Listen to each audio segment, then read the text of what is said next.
오늘은 성령 강림이라는 제목으로 하나님의 말씀을 증거하도록 하겠습니다. 오늘 본문은 두 가지 기도로 이루어져 있습니다. 1절부터 7절까지는 성령 강림의 기도이고, 두 번째 내용은 하나님의 주권으로 우리를 다스려 달라고 하는 내용입니다. 우리가 성령을 이야기할 때요, 성령은 과정의 영이라고 말씀을 드렸습니다. 이 땅을 살아가는 동안 우리가 두 가지 힘으로 살아가야 되는데, 예수님께서 우리에게 말씀을 주시고 또 하나는 성령을 주신다는 것입니다. 그래서 지금 현실을 보니까요, 너무 답답한 것입니다. 그래서 지금 이사야가 터져 나오는 기도를 합니다. 성령의 충만함을 주십시오. 그래야만 문제가 해결됩니다. 이렇게 지금 이사야가 터져 나오는 고백을 하고 있습니다. 우리 삶에도 마찬가지겠죠. 자꾸 내가 밑으로 깔아앉게 되고 꺾이게 되고 소망이 없을 때 우리 삶 가운데요, 성령이 임하시게 되면 모든 문제들이 회복되고 다시 일어나게 된다는 것입니다. 사도행전에서도요, 예수님께서 십자가에 달리셨다 그랬더니요, 다 도망갔습니다. 그 얘기 듣자마자 제자들도 뿔뿔이 흩어지고 다 도망갔습니다. 그런데요, 오순절에 모여가지고요, 성령 강림이 임하게 되니까요, 다시 시작하게 되고 강력해지기 시작하고 일어나게 돼서 세상이 감당할 수 없는 존재들이 됐습니다. 그게 성경에 나오는 사도행전이죠.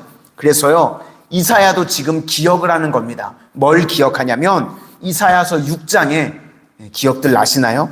하나님의 소명을 받는 장면이 나옵니다. 이사야가 그랬죠. 그때 하나님의 강림이 이사야에게 있었습니다. 그래서 자기가 그때 상황은요, 낙심과 절망이었었습니다.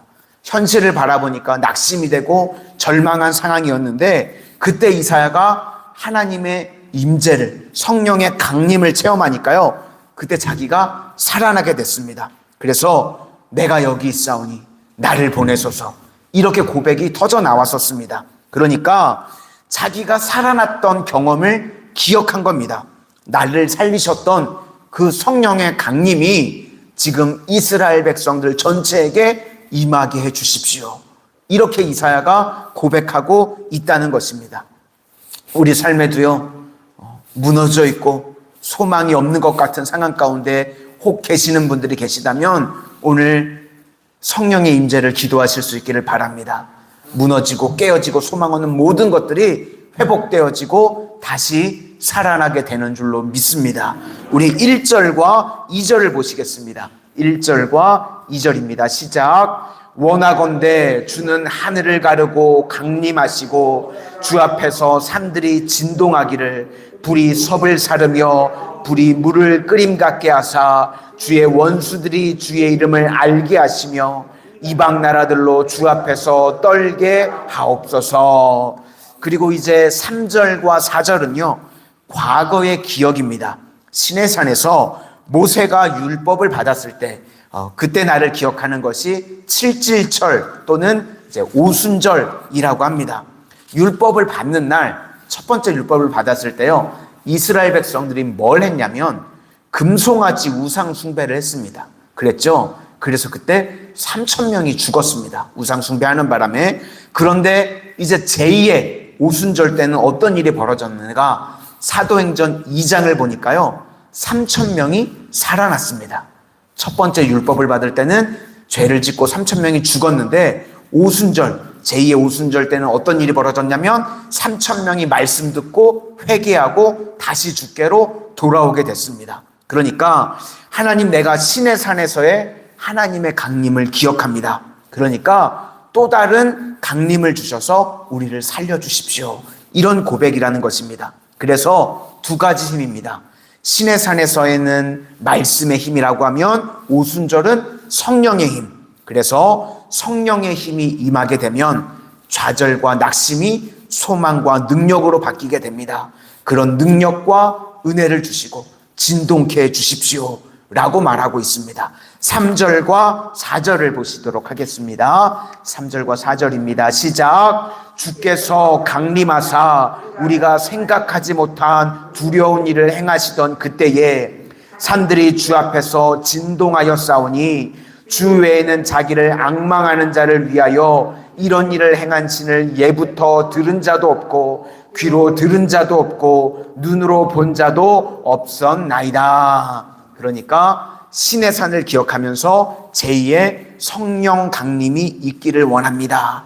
그렇게 지금 구하고 있는 것입니다. 그래서 이제 우리가 할 일은 신의 산의 기억과 오순절의 기억을 통해서요, 오늘의 사건으로 만드는 겁니다. 우리도 신의 산, 이 말씀을, 그리고 성령의 임재를 오늘의 사건 가운데 현실화시키는 겁니다. 전에 있었던 신의 산의 사건, 오순절의 사건, 이 말씀과 성령의 임재가 오늘 우리 삶 가운데도 임하게 돼야 된다는 것입니다. 그렇게 되면 삶의 모든 것들이 뒤바뀌게 되고 우리가 새 힘을 얻게 되고 우리가 세상을 변화시킬 수 있는 능력의 종들이 될 수 있다는 것입니다. 오늘도 말씀 붙들고 또 성령의 임재 가운데 살아가는 우리 모든 성도님들이 되시기를 주님의 이름으로 축원합니다. 사이드로 나오는 얘기가 하나 더 있는데요. 우리라는 말이 나옵니다. 왜 우리가 새벽마다 이렇게 모일까요? 우리가 이렇게 새벽마다 모이는 이유는요, 잠이 없어서 모이는 게 아니죠. 다 피곤한데도 이렇게 모입니다. 왜 그런가 하면 모여서 공동체를 형성하는 게 너무나도 중요하기 때문에 그렇습니다. 혼자 기도할 수 있죠. 그런데 새벽마다 이렇게 우리가 모여서요, 공동체를 이루는 것이요, 이게 힘이 있고 능력이 있다는 것입니다. 그래서 우리 6절과 7절을 한번 우리를 생각하시면서 한번 6절과 7절을 한번 보시도록 하겠습니다. 시작. 무릇 우리는 다 부정한 자 같아서 우리의 의는 다 더러운 옷 같으며 우리는 다 잎사귀 같이 시들므로 우리의 죄악이 바람같이 우리를 몰아가나이다. 주의 이름을 부르는 자가 없으며 스스로 분발하여 주를 붙잡는 자가 없사오니 이는 주께서 우리에게 얼굴을 숨기시며 우리의 죄악으로 말미암아 우리가 소멸되게 하셨음이니이다. 그러니까 지금 여기서 내가 아니고 우리라고 계속해서 말하고 있죠. 요셉이요, 우리가 지금 주일날 창세기 요셉을 살피고 있는데 하나님으로 인해서 그가 훌륭해졌습니다. 그렇죠? 그런데 요셉은 요셉만 훌륭해진 게 아니라요, 그 형들도 훌륭하게 만들었습니다. 그렇습니다. 그러니까 우리는 내가 훌륭해지면 거기서 끝나는 게 아니라요, 너도 훌륭하게 만드는 겁니다. 내가 훌륭해지고 너도 훌륭하게 만드는 것, 이것이 바로 공동체성입니다. 이것이 전파이고 이것이 부흥이라는 것입니다. 요셉이 하나님께서 주시는 힘 가지고 두려워지지 않았죠. 그랬더니 그 주신 힘 가지고요, 남도 두렵게 하지 않았습니다. 그러니까 우리가 예배를 통해서 하나님의 사람이 되었습니다. 엘리사가요, 하나님의 사람이 되었죠. 그러니까 나라와 싸워도 이깁니다. 예배하는 한 사람, 기도하는 한 사람이요, 예배 없는, 기도 없는 한 민족보다도 강합니다. 그러면 내가 예배자가 되었죠. 그러면 너도 예배자가 되게 하는 것입니다. 그래서 내가 기도해서 응답받고 승리를 얻었으면 너도 기도해서 응답받고 승리를 얻게 하는 것, 이것이 바로 공동체성이라는 것입니다. 우리가 모일 때 나도 훌륭해지고 너도 훌륭해지고 나도 강력해지고 너도 강력해지고 나도 하나님의 사람이 되고 너도 하나님의 사람이 되게 만드는 것입니다. 이것이 중요하다는 겁니다. 교회는요, 나 혼자만 훌륭해지고 나 혼자만 잘 되고 나 혼자만 응답받는 것이 아니라 내가 은혜 받고 내가 응답받았으면 너도 은혜 받고 너도 응답받게 만드는 것, 그게 공동체성입니다. 그래서 우리 감리교회에서는요, 중직자를 세울 때 가족이 다 예수님을 믿는지 꼭 그것을 봅니다. 그렇죠? 물론 이게요, 한계는 있습니다. 왜냐하면 간절히 기도해서 하나님께서 뜻하신 바가 아니라서 안 되는 거는요, 뭐 인간의 힘으로는 어쩔 수 없습니다. 그렇죠? 하나님의 섭리를 우리가 다 깨달아 알 수는 없기 때문에. 그런데 가족에게 관심이 없는 사람들이 있죠. 그러면 의구심이 들게 되겠죠. 왜 안타까움이 없을까? 그쵸? 그러니까 이게 정상이 아니라는 것입니다. 내가 은혜 받고 내가 구원받았으면 내 사랑하는 가족, 사랑하는 이웃들도 은혜 받고 응답받게 만들어야 된다는 것입니다. 오순절이요, 바로 공동체성입니다. 사도행전 2장 1절에 그들이 다 같이 한 곳에 모였더니, 한 곳에 모여서 뜨겁게 기도할 때 성령의 임재가 임했었죠. 그래서 교회는요, 모이는 곳입니다. 모이기에 힘쓰는 곳입니다. 사도행전 12장에도요, 베드로가 옥에 갇혔죠. 그때 교회가 그를 위하여 간절히 하나님께 기도하더니 옥문이 열렸습니다. 풀리지 않는 문제가 있을 때요, 온 교회가 모여서 간절히 하나님 앞에 기도했더니 옥문이 열렸다는 겁니다. 오늘도 우리 마산 성은의 성도님들이 새벽에 이렇게 모였죠. 우리가 간절히 기도할 때요, 우리 교회에, 우리 가정에 풀리지 않던 모든 문제들이 풀려지고 해결되게 된다는 것입니다. 히브리서 10장 25절 말씀에 모이기를 패하는 어떤 사람들의 습관과 같이 하지 말고, 말세에는요, 마귀는 자꾸 모이기를 패하게 하려고 그럽니다. 그래서 코로나 때요, 이 비대면 예배가 힘들었던 게 비대면으로 드릴 수밖에 없는 상황이 있었죠. 그런데 이게요, 우리 몸에요, 타성으로 젖으면 안 됩니다.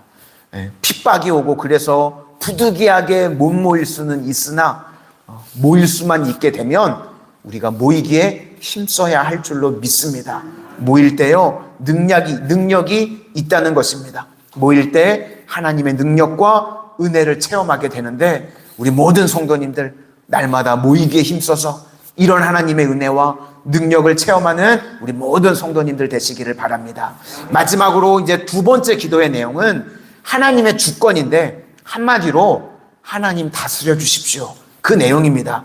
주님이 아버지가 되시고 토기장이가 되어 주신다는 것입니다. 나는 어린아이라는 거죠. 나는 아무것도 모르니까 아버지께서 나를 이끌어 주셔야 된다. 또 하나, 나는 진흙입니다. 주님께서 나를 빚어 주셔야 됩니다. 그러니까 하나님께 내 인생을 다 맡깁니다. 주님이 내 인생을 다스려 주십시오. 그래서 우리는 NIBC, 나는 죽고 예수로 살아가야 된다는 것입니다. 내가요, 내 뜻대로 살아가면 어떻게 되는 거야? 광야와 황폐라는 것입니다. 그런데 하나님께서 다스려 주시면 어떻게 되는가? 영광과 번성이라고 오늘 말하고 있습니다. 우리 성도님들, 광야와 황폐 같은 인생 사시면 안 되겠죠? 영광과 번성이 있는 인생이 되셔야 되겠죠? 그러면 하나님께요, 내 인생을 맡기는 겁니다. 내 힘으로 살려고 하지 말고요, 하나님이 토기장이가 되어주시고 하나님이 아빠, 아버지가 되어주시는 것입니다. 그래서요, 우리의 기도의 절정이 뭐냐면요, 다 주님께 맡기는 겁니다. 내 뜻대로가 아니고 주 뜻대로. 하나님, 나는 아무것도 모릅니다. 내 일생을 주님께 맡깁니다. 그래서 우리는요, 내 삶은 주의 것입니다. 그때 주님께서 우리에게 가장 좋은 푸른 초장, 쉴 만한 물가로 인도해 주시는 줄로 믿습니다. 오늘도 이런 은혜를 누릴 수 있는 우리 모든 성도님들이 되시기를 주님의 이름으로 축원을 드립니다. 기도하겠습니다. 은혜의 주님, 오늘도 이 기도의 시간 가운데 저희들 성령의 강림을 기대하고 기도합니다.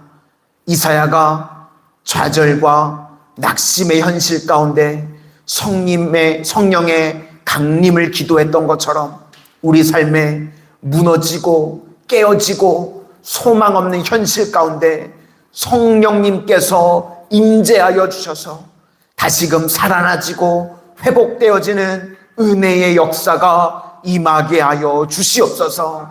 날마다 말세에 모이기를 피하는 자들과 같이 하지 않고 우리 성도님들 새벽마다 이 기도의 시간에 모이기에 힘쓰게 하여 주셔서 저희들이 모여 기도할 때에 능력이 나타나지게 하여 주시고, 모여 기도할 때에 응답의 역사가 있는 우리 마산 성은교회 또 모든 성도님들 되게 하여 주시옵소서.